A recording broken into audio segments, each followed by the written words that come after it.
দীর্ঘদিনের সহকর্মী, অনুসারী ও শতভক্তের ভালোবাসা নিয়ে চিরবিদায় নিলেন বর্ষিয়ান সাংবাদিক এবিএম মূসা।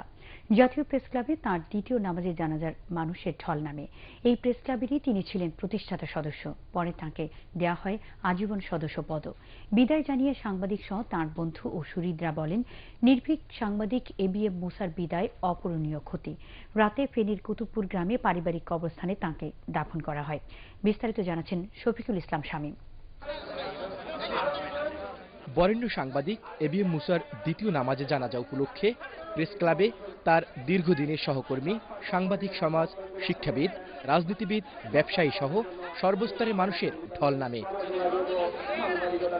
প্রিয় মূসা ভাইয়ের দ্বিতীয় বাড়ি হিসেবে পরিচিত প্রেস ক্লাবে শেষবারের মতো গুণী এই বর্ষিয়ান সাংবাদিককে শ্রদ্ধা জানান বিভিন্ন গণমাধ্যম, রাজনৈতিক সংগঠন, সামাজিক প্রতিষ্ঠান ও সমাজের বিশিষ্টজন সহ সর্বস্তরের মানুষ।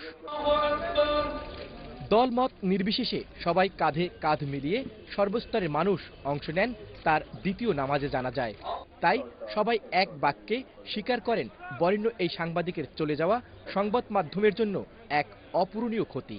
সাম্প্রদায়িকতার আর ক্ষতবিক্ষত সমাজ দেখেছেন, জঙ্গিবাদের আতঙ্ক দেখেছেন, কিন্তু এই সব চড়াই উতরাইয়ের মধ্য দিয়ে এবিএম মূসা উনি বস্তুনিষ্ঠতার স্বাক্ষর রেখে সাংবাদিকতা করেছেন। তিনি যা বিশ্বাস করতেন অকপটে তা বলতেন এবং তিনি বলতে তা কখনো দ্বিধান্বিত হতেন না।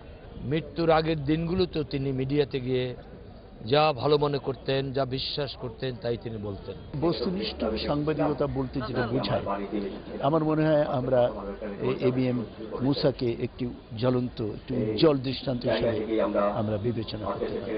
সামরিক শাসনের নিষেধাজ্ঞার মধ্যেও তিনি মানুষের অধিকারের কথা বলার কৌশলটা আয়ত্ত করেছিলেন এবং প্রকাশ করেছিলেন। তার একসময় সহকর্মীরা বিনম্র শ্রদ্ধা আর ভালোবাসায় তাকে শেষবারের মতো জাতীয় প্রেস ক্লাব থেকে বিদায় জানাতে এসে স্মরণ করেন তার বর্ণাঢ্য কর্মময় জীবন। সাংবাদিকতার জগতে এবং বিশেষ করে তার সময় থেকে যে কাজগুলো করেছেন সেখানে আমরা অত্যন্ত সাহসী ভূমিকা পালন করতে দেখেছি। সাংবাদিকদেরকে অনুভব করতে হবে এই কারণের জন্য যে মূসা ভাই নিজে শুধু ভালো সাংবাদিক ছিলেন তা না, মূসা ভাই সাংবাদিকতার শিক্ষক ছিলেন। অভিভাবক হারিয়েছি, জাতি তার মুরব্বী হারিয়েছে, একটা সাহসী কণ্ঠ স্তব্ধ হয়ে গেল। যদি কোনো সমস্যায় পড়তাম অথবা কোনো একটা বিষয় নিউজ এডিটরের কাছে মনে হতো যে একটু সমস্যা মনে হচ্ছে, তখন কিন্তু আমরা এই মূসা ভাইয়ের কাছে ফোন করতাম, উনি আমাদের ফোন ধরতেন এবং আমাদের পরামর্শ দিতেন। এদেশের গণমাধ্যমের স্বাধীনতা ও গণতন্ত্রের জন্য আজীবন কথা বলেছেন বরেণ্য এই সাংবাদিক। এ কারণে হয়তো অনেকের কাছে কখনো প্রিয়, কখনো অপ্রিয়, দুই হয়েছেন তিনি। তবে অন্যায়ের সাথে কখনো আপোষ করেননি এই বর্ষিয়ান সাংবাদিক। তার কর্মের মাধ্যমে তিনি আজীবন বেঁচে থাকবেন মানুষের হৃদয়ে। শফিকুল ইসলাম শামীম, এটিএন বাংলা, ঢাকা।